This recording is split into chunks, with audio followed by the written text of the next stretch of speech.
Здравейте! Вие сте в шоуто на Ади, аз съм Ади. Така, днес е много важен ден. Първо искам да посетя това предаване на моето куче Бари, което днес има рожден ден. Така, той да е жив и здрав. Аз много обичам. Той е лабрадор ретривър и днес става на 7 години. Така, днешната тема е доброто и злото у нас. Какво би станало, не сте ли се чудили, какво би станало, ако дявола и ангела, които още трябва да седат на едното ви рамо и на другото, можете да ги чувате и да ги виждате. Ето сега ще ви покажа един клип, в който можете да разберете какво би станало, ако те съществуваха и бяха от плът и кръв. Гледайте го.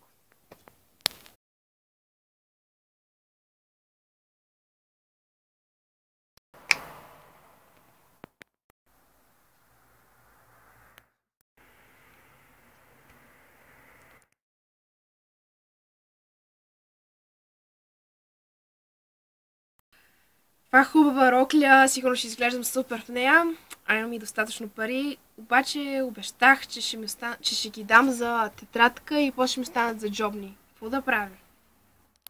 По-добре си ги запази. Не си я купувай. Запази си парите за нещо, което ще си полезно и на себе си, и на другите. Пък и си обещала. Моля ти се, първо ще изглеждаш супер в нея, а и второ, за какво ти е тетрадка? Не, но ти си обещала. Обещала? Изобщо ня слушай. Купи си я. После ще съжаляваш, че не си я взела, ако те видиш на някой друг, ще умреш от яд. Добре, купувам я.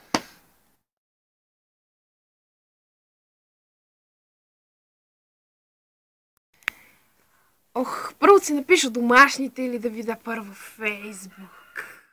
О, имаш толкова много време. Я първо виж Фейса, после за 5 минути ще напишеш домашните. Не, първо домашните, първо задълженията. Знаеш, че седнеш ли, не ставаш така с часове. Нищо няма да ти стане, само 10 минути.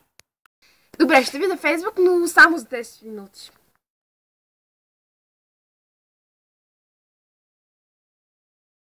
Едно момче ме покани да излезем заедно, обаче аз не го харесвам. Как да му откажа? Бъди мила, постави се на негово място, кажи му, че си заета или че просто нямаш време за подобни неща. Нямаш време ли? Имаш. Няма да го губиш този. Ще му кажеш, че не го харесваш, че никой не си го харесва и никой няма да го харесваш. Това е. Не, знаеш колко много ще го разочароваш, не го прави. Не, зарежи го! Бъди мила, бъди добра. Направи го! Зарежи го! О, я тихо! Изобщо няма да му казвам нищо. По-добре ще стойте в главата ми. Без това хората ще ми помислят за луда, че си говоря с въздуха. По-тихо!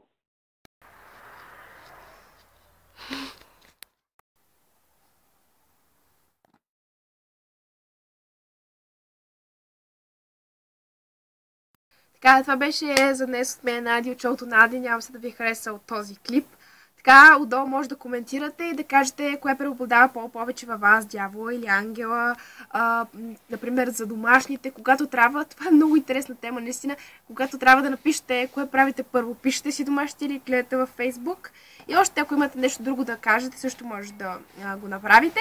И така, до следващия път от мен. Чао! Some call me Roman, skeezer, please, I'm in a beezer. Whoa, just happy Zanagi, my own sneaker. Sexy, that's all I do. If you need a bad bitch.